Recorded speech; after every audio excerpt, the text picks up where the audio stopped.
Sijaona kama wewe, una nguvu namna mimi sijaona kama wewe, sijaona wewe, una nguvu namna sijaona kama wewe, una nguvu namna mimi sijaona wewe. Much ado, let us go straight to the Bible study. Today I want to teach something very small about the man that is used by God. The man who can be used by God. All of us, we are servants of God. But there are some things that we should know how we can do so that we may be used by God effectively. Or how can we align ourselves to the will of God, that we can be used by God effectively. We are born again, but some of us, we have talents, we have gifts, but still there are much potential in our lives that we should realize within our lives and allow God or the Spirit of God to bring out the best from us. Hallelujah. So the title is the man that is used by God. We say any man who is willing to pay the price may be used by God. Ndio maana unasikia nasema some of us we have talents and we have abilities. But if we are not willing to be used by God, then we will just remain a mere believer. You will not go far to reach to the realms or to reach to the far that God may use us. So we say any man who is willing to pay the price, he can be used by God effectively. Hallelujah. There is the one by paying the price. You pay the price and also you are willing to be used by God.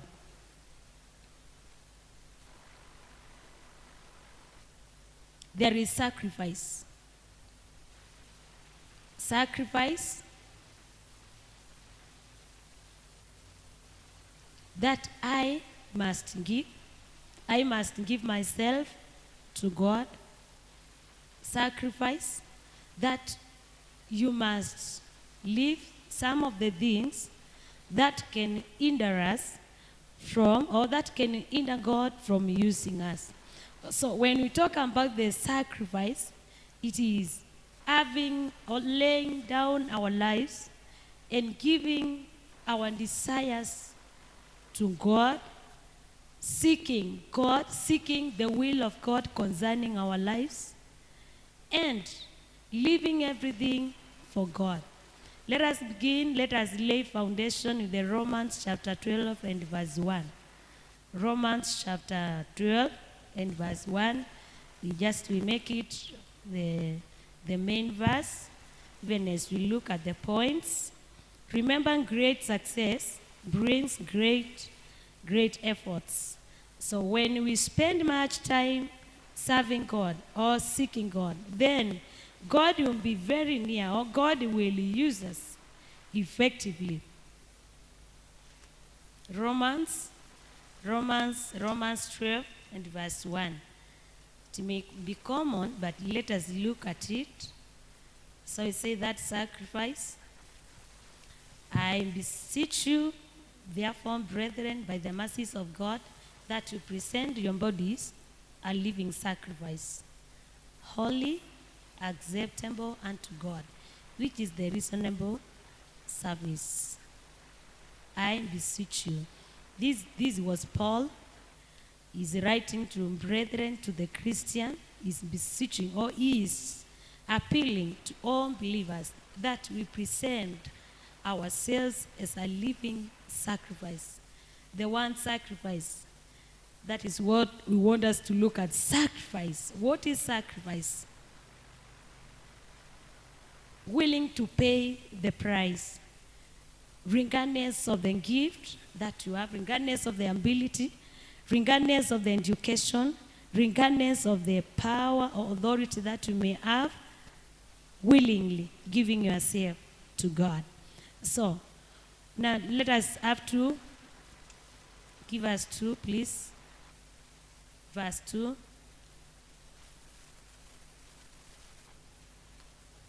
And be not conformed to this world, but be thee transformed by the renewing of your mind, that you may prove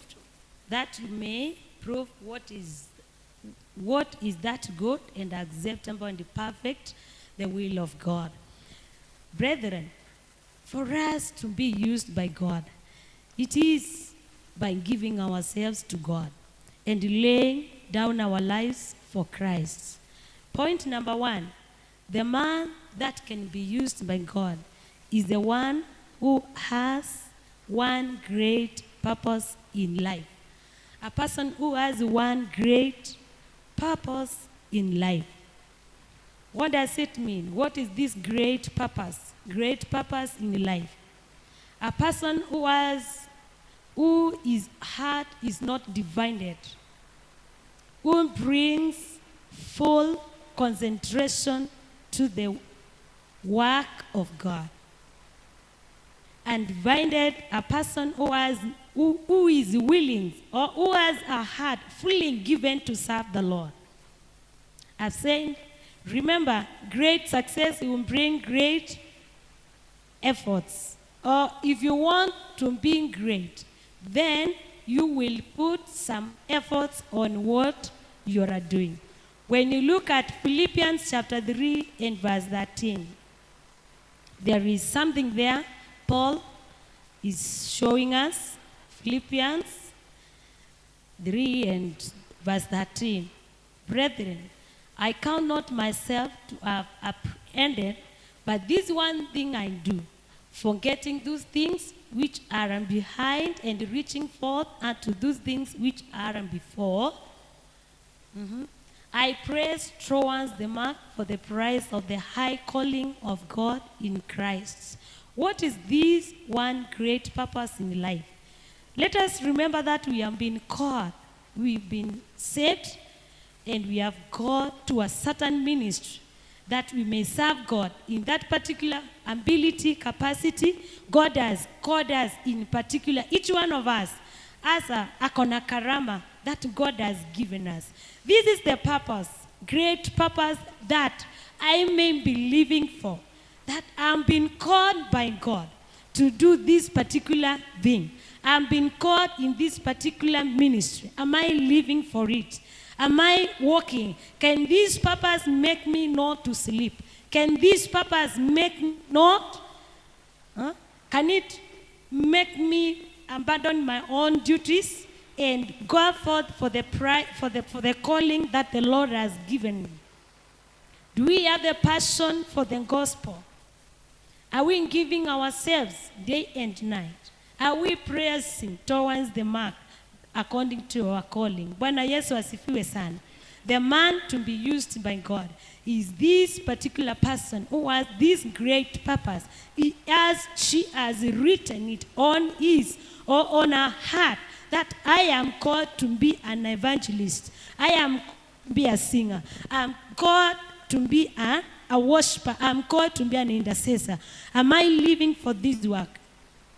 Is it making me not to have a sleep? Is it waking me? Is this calling waking me? Is this calling making me to continue day and night and working towards it? Am I perfecting it? What am I doing towards the calling? Bwana asifiwe. The great purpose, what you've been called for, you should live for it. Hallelujah. What God has called us for that. Then great efforts. Yani, we are called to be believers. Then what are we doing towards the kingdom? Are we doing anything? Are we working hard? Are we making sure things are going good? Things are doing well according to the calling that we are called to? These are some of the questions that can help us to examine ourselves, whether we are working towards our calling. What things am I doing to improve myself in this calling? What are some of the things that am I doing? What are some of the things that I'm trying to prove? Am I praying? Am I reading? Am I reading? Am I telling people about this calling? Such questions should lead us and should help us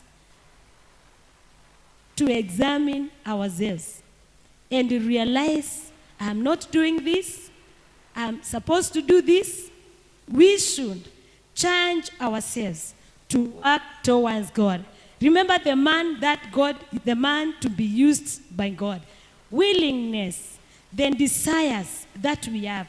We should look at them and we should approve them towards this calling.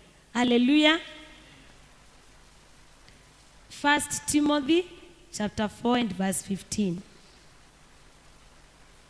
Let us look at that verse. Yes, I see it. 1 Timothy chapter 4 and verse 15. Sometimes we give attention to our duties and our work, na ile kazi huwa tunaifanya kwa bidii zaidi. Lakini vile tunavyofanya bidii kwa kazi yetu, hivyo ndivyo tunavyofanyia bidii kazi za Mungu. The duties that we have, we really give them attention. But our calling, are we working towards our calling? Tunaambiwa, meditate upon these things, give yourself fully to them, that they may be profitable, that their profiting may appear to all. Let me look at the other version. There is a certain one I'm looking. 14:15. Being diligent in these matters, give yourself fully to them, so that everyone may see your progress. Watch your life and doctrine closely. Persevere in them, because if you do, you will save both yourself and your hearers. Be diligent in these matters. Give yourself fully to them. Which matters? To the calling. Here we are talking about the calling. Watch your life and doctrine closely. Persevere in them, because if you do, you will save both yourself and hearers. Bwana asifiwe sana.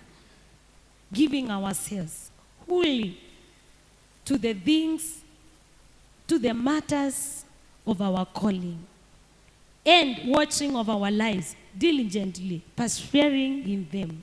Because if we do, we will save ourselves and also the hearers. So, brethren, we are the people. God is looking for the man who has a great purpose, this one great purpose in life.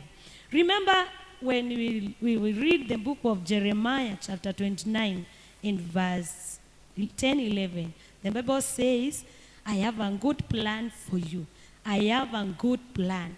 The good plans to prosper you, the plans of a good future, the plans of God. Remember, God has good plans of our lives. Then, do we have the purpose toward this one? Now, there is a verse that says, before each one of us we were born, we were predestined. There is a reason, or there is something God has impacted in our lives that it should be worked out, or it should be brought out by working it out. Do you know the verse? Working our salvation with fear and trembling. Working out our lives. Working out our abilities. Working out our effort, our talents, our gifts. Remember, when we work them out, as we serve God, they will also help us. Bwana asifiwe. So let us look and examine, look at our hearts intently, and look at the things that God has put in our lives, and the things that God wants us to meditate and to do then. And the things that do not profit, wapendwa, we can put them asunder, we can put them aside and look towards the goal. In the first verse, we see the Paul saying, I praise, I'm looking to the goal. And you know, many of us, tulianza tukiwa wengi, lakini wengi walipoteza mwelekeo. Most of us wamepotelea hapa njiani. We started when we were men. Hata maandiko inasema, je, will God, Mungu atapata imani? When you look at the things, how the things are going, how the things are moving, the world and everything, how the things are going, unaona wengi tumepoteza njia. Wale tulianza kitambo, penye tulianza kitambo, ule moto umeendelea ukififia. But I'm praying God will help us and will ignite us. He will rekindle the fire of prayer, the fire of the fellowship, the fire of coming together, of seeking, reading the word of God. And I know God will do us great. The second one is the man, that man to be used by God is a man who God's grace has removed hindrance from his life. This is the man to be used by God. That's point number 2. The grace. It is whose God's grace has removed hindrance from his life. Let us go to Isaiah 59 and verse 2. You see, what are some of the hindrances that can separate us from God? What are some of the things that can make us not to serve God fully?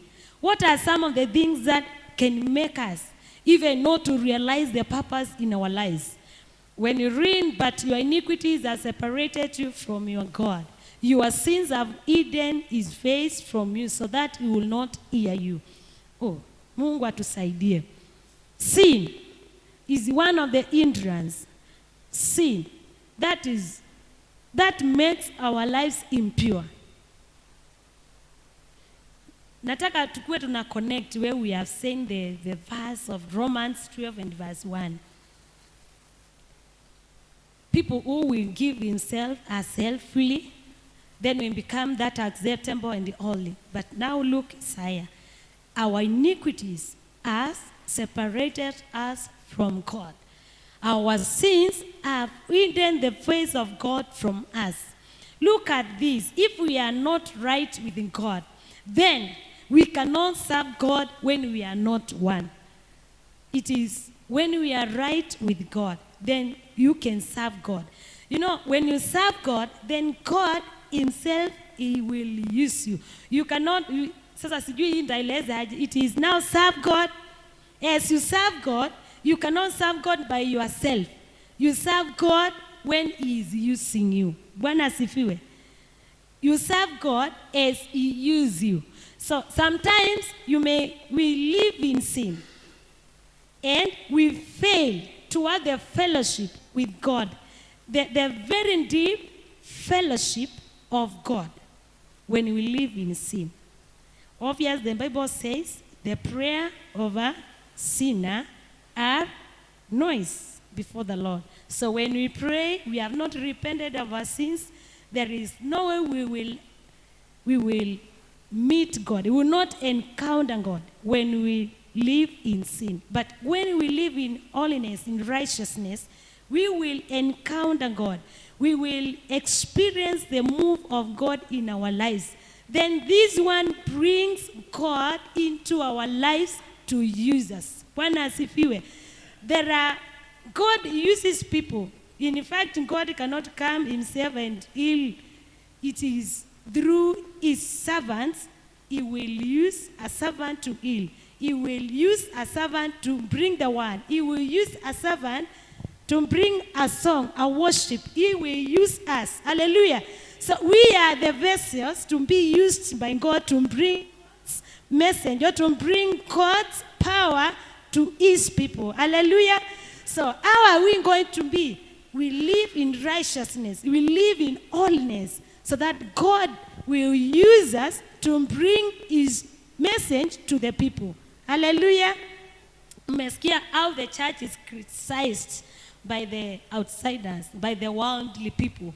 Because they look at the church, they cannot see the difference between the people who are in the church and the people in the world. Church, I pray that the Lord will separate us. He will separate us fully from the things of the world. And we cannot be separated unless we give ourselves fully to God. We must give our desires, our willing, our attitudes, and our lives to God so that we may be separated. As the sin separates us, the same God he has the ability to separate us from the sin. So, sin separates from the sin separates us from God. So if we live in sin, it becomes an hindrance for God to use us. If we live in sin, we are born again, but we are living in sin. So God will not have an access to use us. The things that we do from Monday to Sunday matters a lot in our lives. Our secret life matters a lot. The iniquities and the sins that we may not see, the sins of the heart, the sins of the mouth, the sins of the attitude that we have, our thoughts, our feelings, our desires, they should be purified. Then God will have his Spirit working in us. Remember, the Spirit of God is a lamp that searches the life of a man. The Spirit of God is a lamp, is a light that searches the life of a believer. So we have to check. We say we live holy, then we say our thoughts should be holy, our attitude, our desires, feelings, emotions, then they should be right with God. Hallelujah. Hallelujah. Abraham was separated from his family. Do you know why God told Abraham to separate? He separated him from the native land and he brought them to another land where he blessed him and where he used him and he revealed many, many things. Hallelujah. Do you think separating ourselves from people can lead God to use us? Separating ourselves from our friends. Separating ourselves from friends. It is very important for us to know that there are some friends who will corrupt our morals.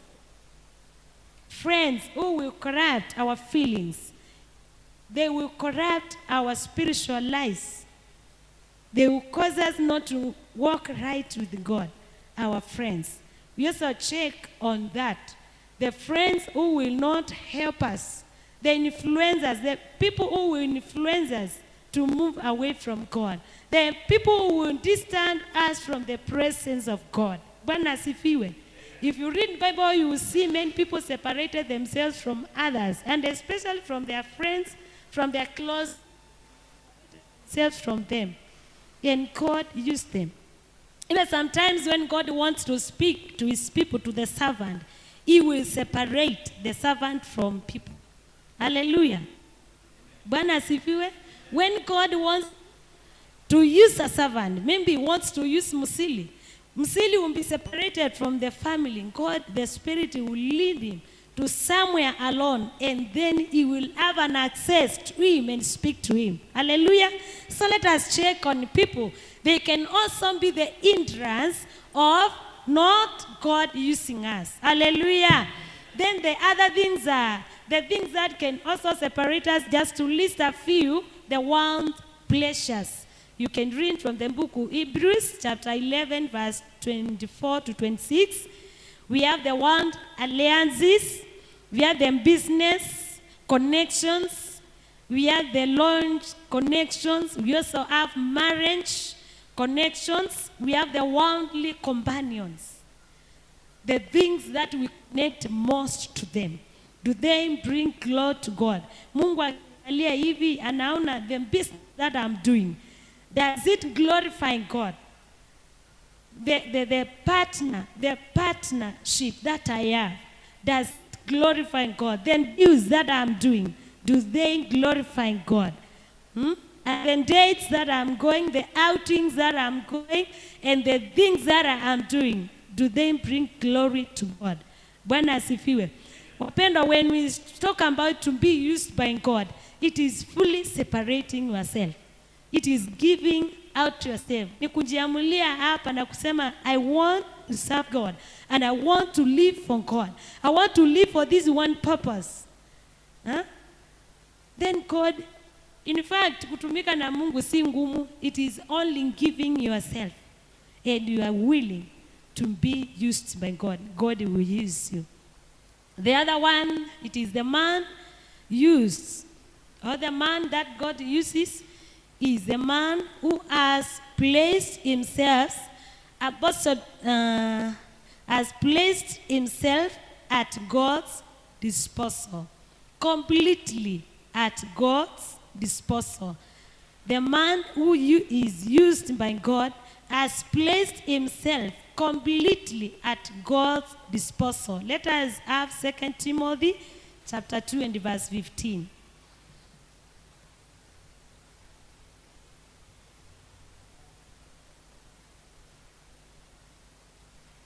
Mm-hmm. 2 Timothy chapter 2 and verse 15. Giving yourself fully. Mm-hmm. We can read. Let us read, all of us. 1, 2, start. Do your best to present yourself to God as one approved, a work who does not need to be ashamed, and who correctly handles the word of. Do your best. I do my best to present myself to God. Hallelujah. So when we say the man to be used by God, it is this man. The man who will place himself completely at God's disposal. If God wants you, when you are walked up at night, you are there at the disposal. You are accessible. You are reachable. You can be reached easily. You are here. It's like saying, like Isaiah, Lord, I am me. Lord, I am here. Send me. That willingness. You are ready. The readiness, availability. This is man. Right with God every time, every moment. Yani nakuwa, there is no time you cannot pray. There is no time you cannot tell people. Hakuna mahali unaweza ende kakuzuia kuongea maneno ya Mungu. You are readily available. You are ready. Ni kama Mungu tu, Mungu niko hapa. Wewe usichelewe. Ukichelewa mimi niko hapa. I'm just here ready for you.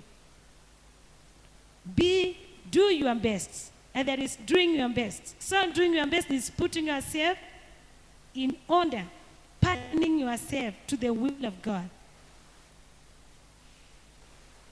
Willingly. And asking God, God, I'm here. Do with me what you want me to do, or send me wherever you want. Na usiseme hivi uambi uende Mandera. Useme hapana, Mungu sikuwa nataka hapo. Willingly. You present yourself as one approved, a work who does not need to be ashamed, and who correctly handles the word of the truth. There is no corruption, there is no misunderstanding in you. Even people can say, Faith, we know her. We know that, tunajua msimamo yake, tunamjua. We know. Bwana asifiwe. Known by our action, known by how we do things, known by how we handle things. Bwana asifiwe. You cannot be moved.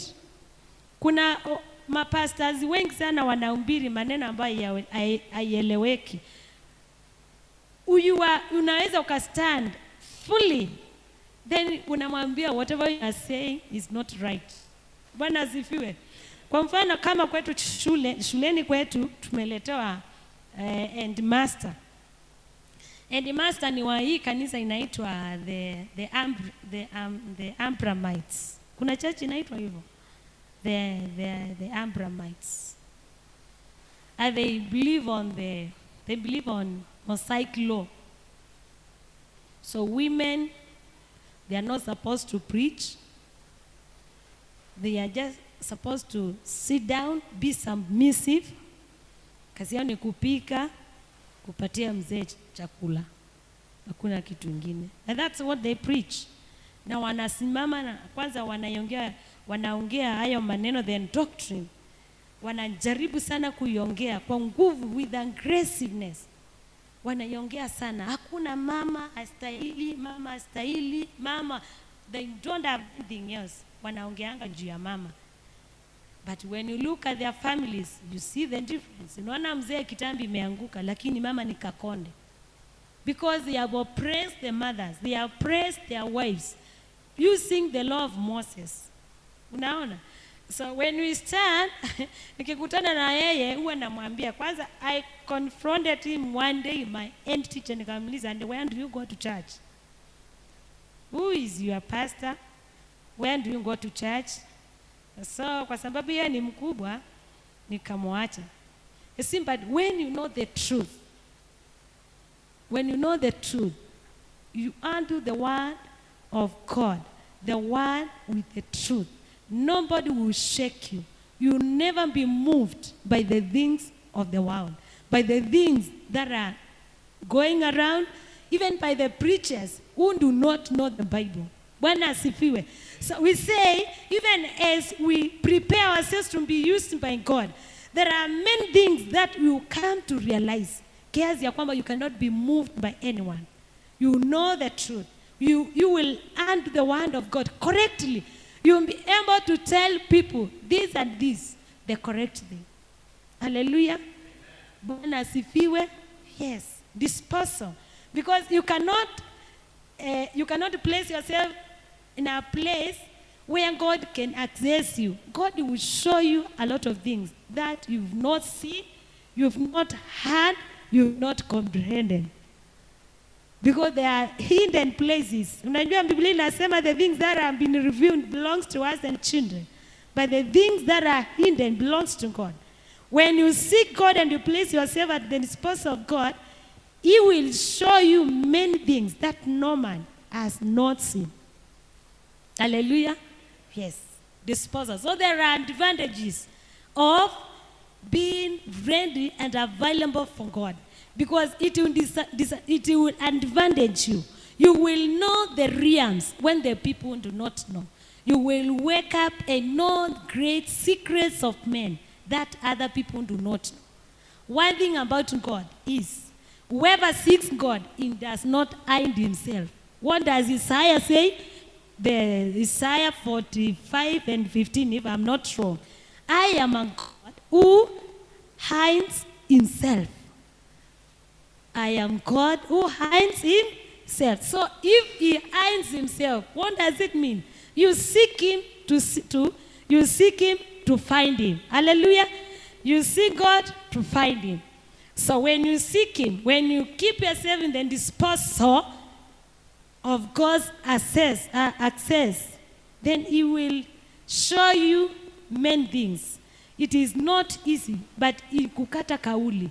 It is purposing to live that one purpose that we are saying. Amen. Sijambiwa namaliza saa ngapi, nisiende sana. If any man wills to do his way, let's ask ourselves these questions. Have you said yes to eternal life? Are you ready for the cross? Have you surrendered yourself fully to God? Are you dedicated?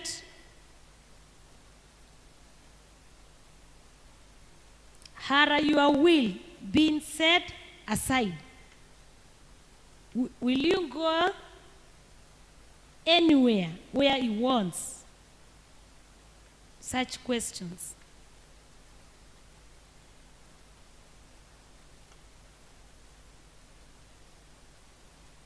are questions. Will we go where he wants us to go? Then we can sing ile song inasema, I give myself away so you can use me. I give myself unto you. I do not belong to you. I do not belong to myself. I belong to God. So I give myself to you so that you may use me. Number 4, the man to be used by God is the man who has learned how to prevail in prayer. Ni mtu ambaye amesoma, amekuwa mwanafunzi wa kukaa katika uwepo wa maombi. Learned how to prevail in prayer. Look at the great men and read their histories, their prayer life. Their prayer life. You will know. If you want to be great and if you want to know the things of God in a deeper way, prevail in prayer. Hallelujah. Prevail in prayer. In fact, this is a key thing. Even for us to be used by God greatly, mightily, it is prevailing in prayer. Prevailing in prayer. Jesus is a good example. He earnestly prayed. He also isolated himself. We can do better in other services to God. But if we are not laboring in prayer, do not expect anything from God. You cannot be a prayer and believer of one-day believer. One-day believer inamaanisha where you are a believer of Sunday peke yake. It is now the time that tunakuja unajimwanga uwepone mwa Bwana. It is just for a minute. It is just for the 30 minutes na tunawachana. Laboring in prayer. Laboring in prayer, it does not require any company. This is the prayer life. How you plan, how you will do the things. How will you pray? Can you fast when the church has not said we fast?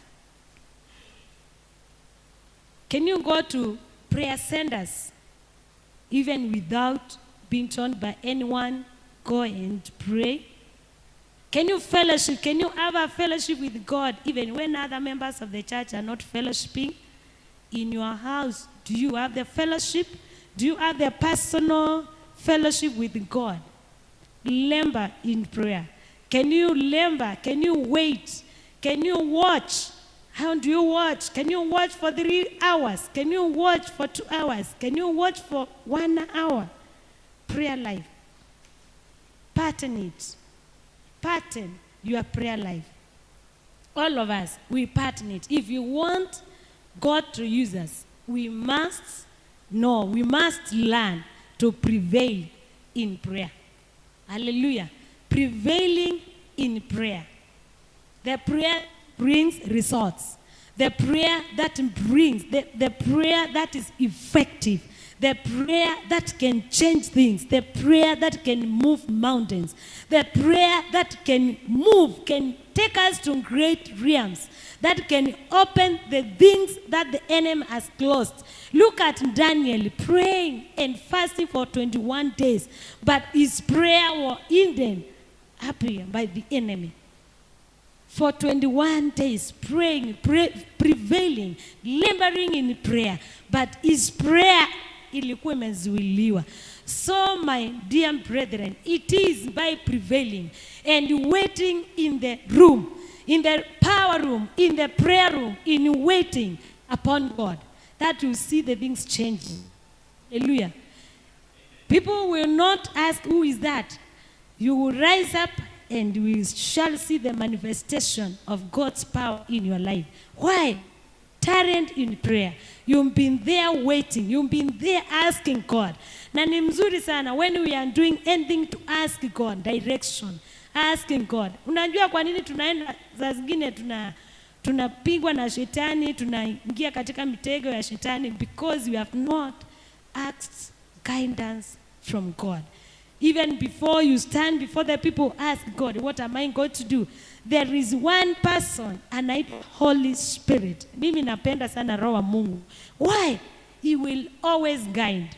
He will always show you the way. He will always tell you not this way, go this way. Hallelujah. Kweli kuna mtu apendi yake iende salama? Hakuna. But how will you experience it is the Spirit who is talking? It is only when you tarry in a prayer. The prayer, God can help us. And we can also purpose, if we want to be used by God, to make prayer life our lifestyle. To make prayer life our lifestyle. Dwelling closer. Remember, there is dwelling in the shelter of the Most High. Dwelling. We will be effective worshipers because we have dwelt in the presence of God. We can come up for us to come up with a prayer life, or for us to develop the prayer life. We can come up with the watches, prayer watches, and come a system. We just make it, we develop a system in us. For example, kama it's night, unasema I will be praying kutoka saa 8 mpaka saa 10. Au unasema I'm praying from saa 5 mpaka saa 7 nilale, then I wake up from masaa na masaa. I listen to one servant, mtumishi mmoja wa Mungu alikuwa anasema ya kwamba a believer without a prayer pattern, he will be destroyed by the enemy. But if you have the prayer pattern, the enemy knows, huyu siwezi nikaenda kwake hiyo masaa, najua masaa fulani atakuwa naomba. But if we do not have the pattern for prayer, the enemy can come anytime. So prayer time, prayer pattern is very important. We can develop the prayer pattern for our family, for our children, for our beings. And God will help us. Because God is looking and is watching, is waiting upon us. God is looking and watching. Watu wamuite. Because nasema niiteni na mimi nitaitika, nitafuteni mtanipata, bisheni nitawafungulia. So God is ready and waiting. Amen. The other one is the man God uses is the man who is a student of the word. Hiyo ni obvious. When did you read the word of God? When did you read a book? To get information. Why? Because God's word is a weapon. You cannot fight the enemy when you do not know the word of God. Utamwambia aje? Jesus defeated Satan by the word. Now, when we become the student of the word of God, then we know very well the verse to defeat the enemy.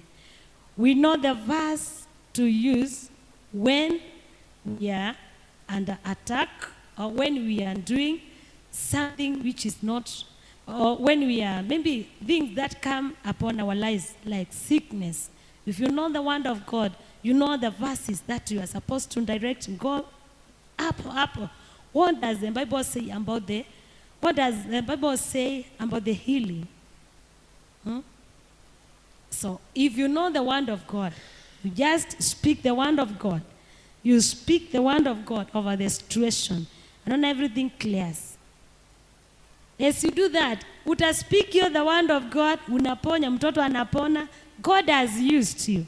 Bwana asifiwe. Because you know the word of God, you just speak it. The Bible says, nikikushika hivi, I will scatter the nations. How will you scatter the nation? By the word of God. Why? Because the word of God is a hammer. It is fire. It is a weapon. The word of God. Let me tell you, the word of God is The word of God is mali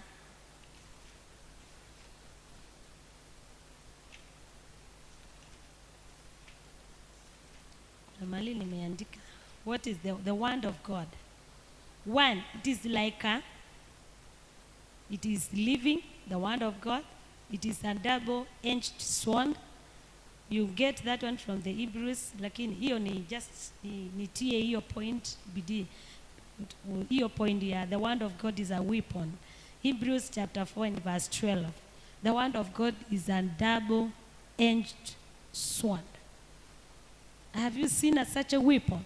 The word of God is like a double-edged sword.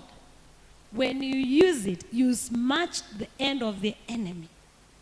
It is living. It penetrates. It penetrates in the soul. It penetrates to divine soul and spirit, joints and marrows.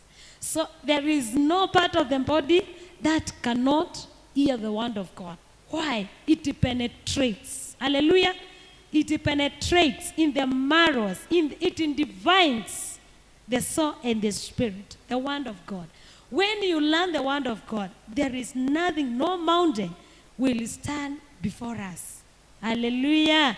It engages the thoughts and the attitude of the heart. That is the word of God. So, hakuna kitu ambacho hakiwezi kasikia sauti ya neno la Bwana. But do you know the word of God? If you know it, then you become a courageous. You become as a warrior to run the race and to become a winner. Hallelujah. It is a lamp. So if you want, we have the word of God. You cannot tremble in the darkness. It is the lamp to our feet. It is sweet like honey. One can't stumble always. You will walk rightly. Then when you look at Psalm 119, verse 105 and verse 130, the unfolding of your word gives light. It gives understanding to the symbol. That is the word of God. When you look Jeremiah chapter 5 and verse 14b, it's saying God makes his word like fire in our mouth. It also, when, the word of God, God makes it in the Jeremiah chapter 5 and verse 14b. God makes the word of God fire in our mouth. So when you speak this one, as it comes out of your mouth, it is fire. The enemy cannot withstand it. Bwana asifiwe. So I want to urge each one of us that we be students of the word of God. It is like the armor that breaks a yoke in pieces. It smashes the structures of the enemy and oppressors. That one, you get it from the Jeremiah chapter 20 and verse 9. The word of God. It's like a hammer that breaks. Bwana asifiwe. Kwa hivyo, having that, just hiyo tu kidogo nimekupatia about the word of God. When you stand the Bible, itakueleza the word of God. It is a weapon. The word of God is the source of information. If you want to defeat the enemy, stand the word of God. You get the right information. You get the right information to offend the enemy. You get the right information to persecute the Satan. Whichever the way he comes in thoughts, he comes in attitude, he comes in desires. Speak the word of God. You will have defeated himself. Hallelujah.